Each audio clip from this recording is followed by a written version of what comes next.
पण आमचे त्यांच्या सहवासात राहिल्यामुळं त्यांची गुण खूप आम्ही घेतले, वारसदारच आम्ही आहे.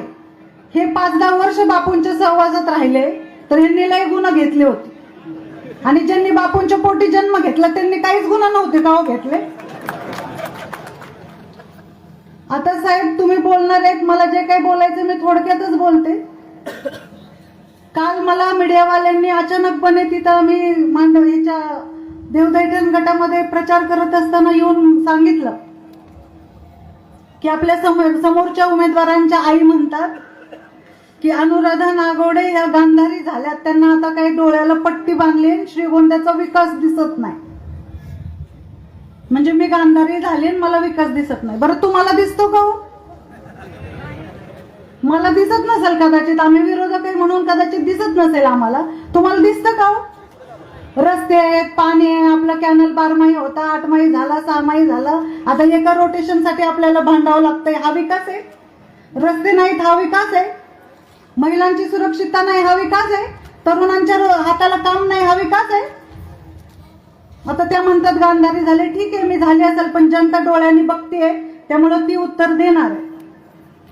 आता त्यांनी दुसरं मला काय विचारलं की त्यांच्याकडे किती ग्रामपंचायत आहेत, आमच्याकडे किती ग्रामपंचायत आहे ते त्यांना माहित आहे का? तुमच्याकडे किती ग्रामपंचायत असं त्यांनी मला सवाल विचारला. आता तुमच्या सगळ्यांच्या माध्यमातून, मीडियाच्या माध्यमातून मला त्यांना विचारायचंय, तुमच्याकडे काष्टीचीच ग्रामपंचायत आहे का?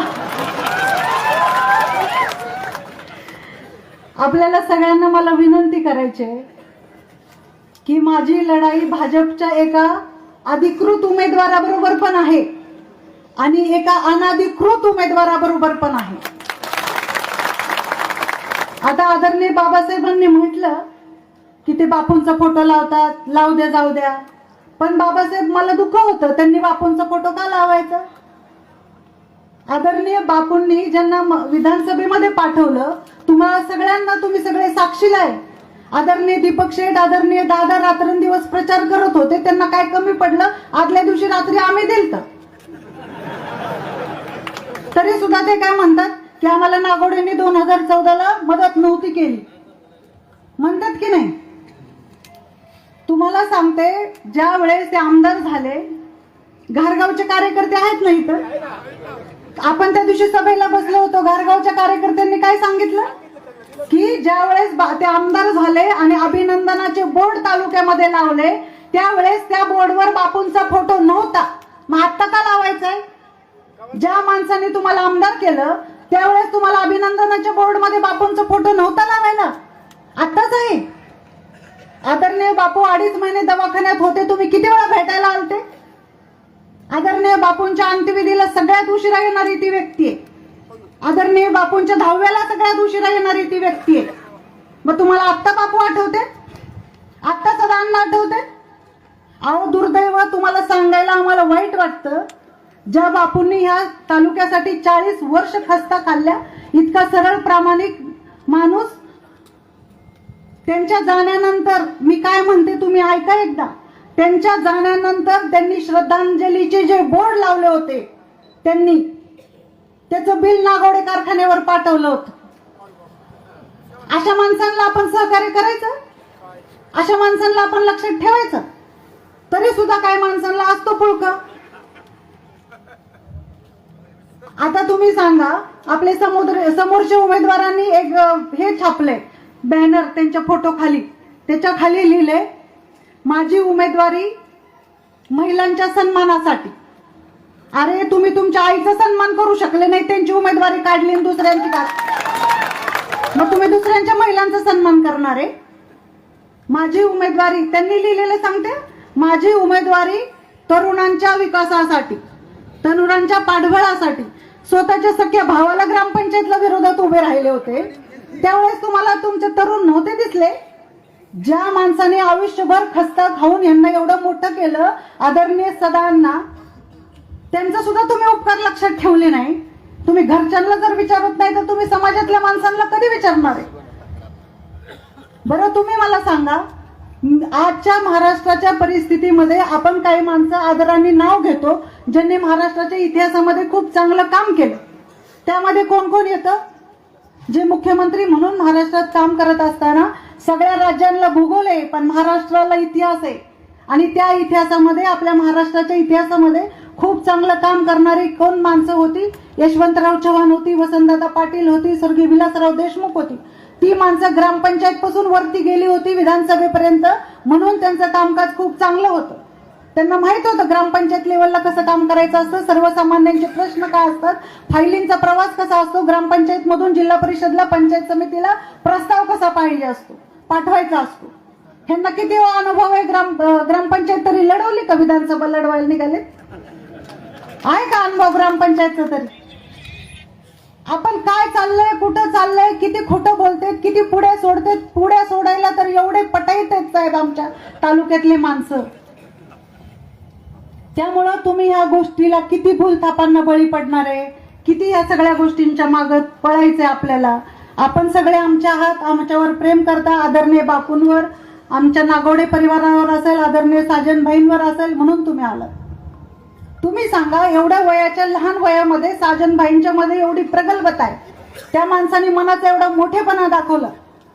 कुणाला आता आमदारकी नको वाटते? वाटते का? महाविकास आघाडीचं एवढं चांगलं वातावरण असताना सुद्धा त्यांनी मनाचा मोठेपणा दाखवला. आदरणीय काकी असतील, भाई असतील, त्यांनी आम्हाला आज उमेदवार म्हणून इथं त्यांची स्वतःची उमेदवारी दिली.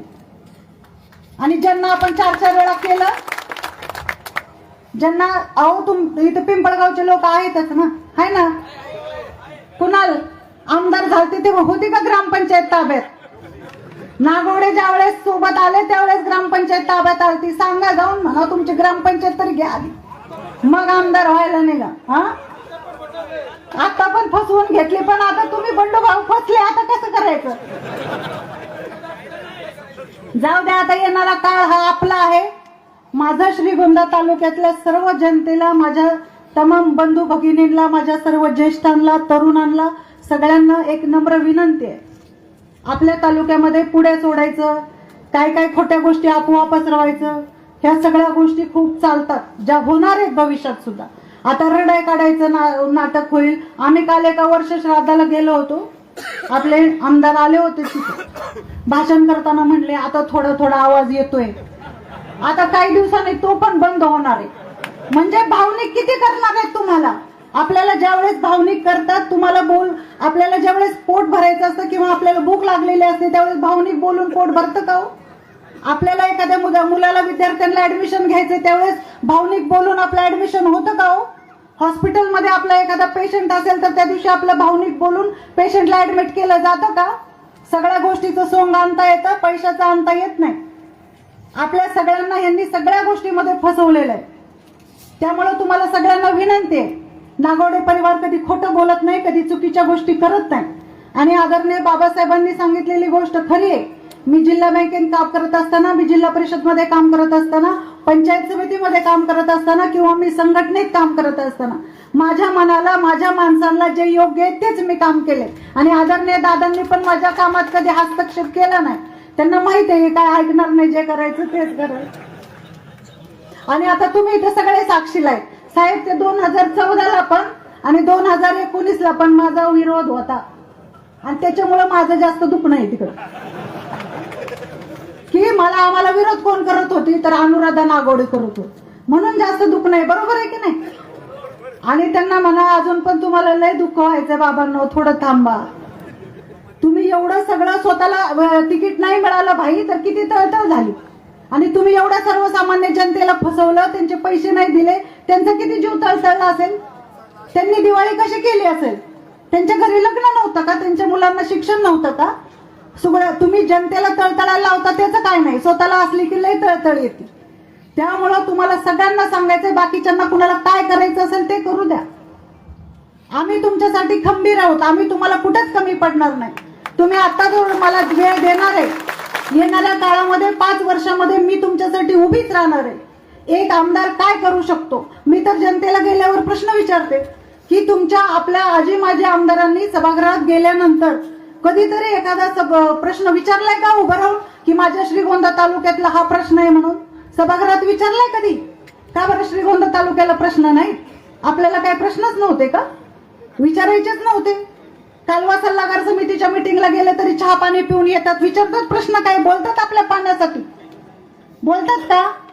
त्यामुळं तुम्हाला सगळ्यांना विनंती, आपले पाण्याचे प्रश्न असतील, लाईटचे असतील, डीपीचे असतील, शिक्षणाचे असतील, रस्त्याचे असतील, तरुणांच्या रोजगाराचे असतील, महिलांच्या रोजगाराचे असतील, सुरक्षिततेचे असतील महिलांच्या, आज कधी नव्हे ते आपल्या तालुक्यामध्ये, आपल्या मतदारसंघामध्ये गाडेसाहेब आपण तिथे बघितलं असेल चितोंडी पाटीलला जी घटना घडली, अशा घटना बिहारमध्ये, एमपी मध्ये कुठेतरी घडायच्या बॉर्डरवर, जे आज आमच्या घरापर्यंत आल्यात, आमच्या महिला बाळांपर्यंत आल्यात.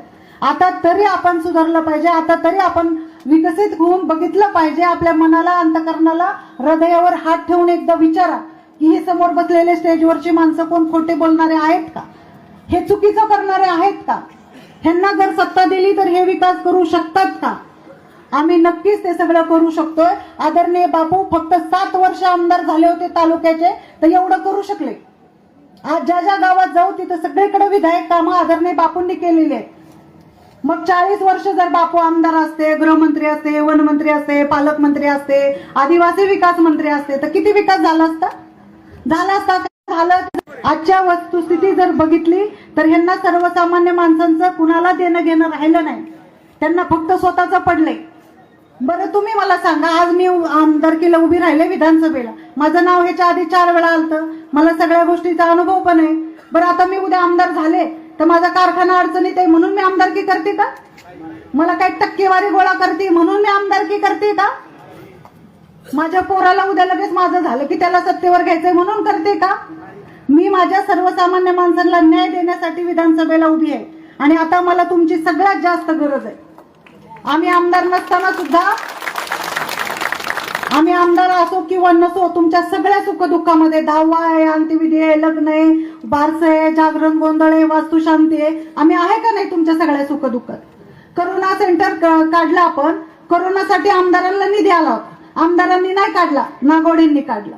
ज्यावेळी दुष्काळ पडला, जलसंधारणाची कामं नागोडेंनी केली, तुम्हाला चारा छावण्या नागोडेंनी काढून दिल्या, तुम्हाला दुष्काळात आपण सगळीकडे सिंटेक्सच्या टाक्या पुरवल्या, आपण सामुदायिक विवाह सोहळा केला, आपण आपल्या दिंड्यांना पैसे दिले.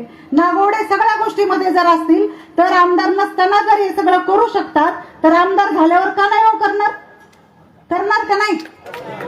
त्यामुळे तुम्हाला सगळ्यांना विनंती आहे की आतापर्यंत जे झालं ते झालं, पण आता ह्याच्या पुढे आपण सगळ्यांनी एकदा आपली सून म्हणून, मुलगी म्हणून, आपली लेक म्हणून, आपल्या जिल्ह्याचं नाव आहे अहिल्यानगर, आणि आज त्या अहिल्याची लेक म्हणून जर मी तुमच्या समोर उभी असेल, आपल्या इतिहासात जर बघितलं तर आपल्या इतिहासात सगळ्या राज्यकर्त्या, आपल्या ज्या महिला होत्या, त्यांनी किती चांगलं राज्य केलं. जिजामाता असतील, अहिल्यादेवी होळकर असतील, केलं का नाही चांगलं काम? तारा राणी असेल. त्याच्यानंतर आता राजकारणामध्ये इंदिरा गांधी असतील, प्रतिभाताई पाटील असतील, मुख्यमंत्री म्हणून, आमदार म्हणून, आता जवळजवळ 101 महिला आमदार म्हणून सभागृहात जाणार आहेत. चांगलं काम करतात की नाही? मग महिला म्हणून मी का चांगलं काम करणार नाही? तुम्ही अजिबात सुद्धा मनात कसली शंका आणू नका. त्यांना पण सांगा कोण बोलत असतील, तुम्हाला सगळ्यांना पुरून उरणार आहेत म्हणा. आता आम्ही,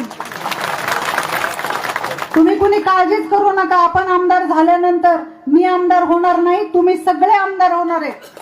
माझी श्रीगोंद्यातली जनता होणार आहे, ज्यांच्यावर 40 वर्ष झालं अन्याय होतोय, त्याच्यासाठी आपण होणार आहे. त्यामुळं माझं चिन्ह आहे मशाल, माझा नंबर आहे 1. आता साजनभाईंनी सांगितल्याप्रमाणे, आणि आम्ही पूर्ण तालुक्याचा दौरा पूर्ण केलाय, एकदा नाही 2दा केलाय. नगर तालुक्याच्या तर गावांमध्ये मी 9 वेळा एका गावात गेले. त्यामुळं प्रत्येक गावात गेल्यानंतर एकच लक्षात येते की तरुण सगळे आपल्याकडे आहेत, महिला सगळ्या आपल्याकडे आहेत, ज्येष्ठ सगळे आदरणीय बापूंची सून म्हणून माझ्या सोबत आहेत. आणि आता परिवर्तनाच्या उंबरठ्यावर श्रीगोंदा तालुका आहे. परिवर्तन 100% होणार आहे. आपलं मतदान आपल्याला वायाला घालवायचं नाहीये. आणि जे काही तंगड्या घालायला उभे राहिलेत ना, त्यांना तुम्ही सगळे बरोबर करणार आहेत, आम्ही सांगायची गरज नाही. कारण लोक आम्हाला सांगतात. या आधीचा इतिहास आम्हाला माहिती आहे वहिनी, की ज्यावेळेस बापू आणि पाचपुतेंची सरळ फाईट होत असताना कुणीतरी उभं राहिलं की नागोड्यांना फटका बसतो म्हणून हे सगळं ते करत असतात. त्यामुळं आता आम्ही चुकणार नाही, आम्ही तुमच्या सोबत आहोत असं लोक आम्हाला सांगतात. त्यामुळं मला त्या गोष्टीची काळजी नाही. आपण सगळ्यांनी फक्त तेल घालून डोळ्यामध्ये, मशालीत पण घालायचंय आणि डोळ्यात पण घालायचंय. आपण सगळ्यांनी काळजीपूर्वक आपलं आपलं गाव, आपले आपले नातेवाईक, आपल्या आपल्या मतदारसंघामध्ये राहून सगळ्यांनी काळजीपूर्वक मतदान घडवून आणायचे. वयोवृद्धांना सांगायचंय आपल्याकडे मशाल नवीन आहे, पण 1 नंबरचं बटन दाबा एवढं जरी सांगितलं तरी आपलं खूप चांगलं सोपं काम होणार आहे. आपण खूप मोठ्या संख्येने येऊन आम्हाला आशीर्वाद दिला, इथं उपस्थिती दाखवली. अशीच आपला आशीर्वाद अजन्म माझ्यासोबत राहावं. मी कधी आपल्याला कुठेही कमी पडणार नाही असा शब्द मी आपल्याला देते आणि माझं भाषण थांबवते. धन्यवाद. जय हिंद, जय महाराष्ट्र. सर्वांनी हात वरती करून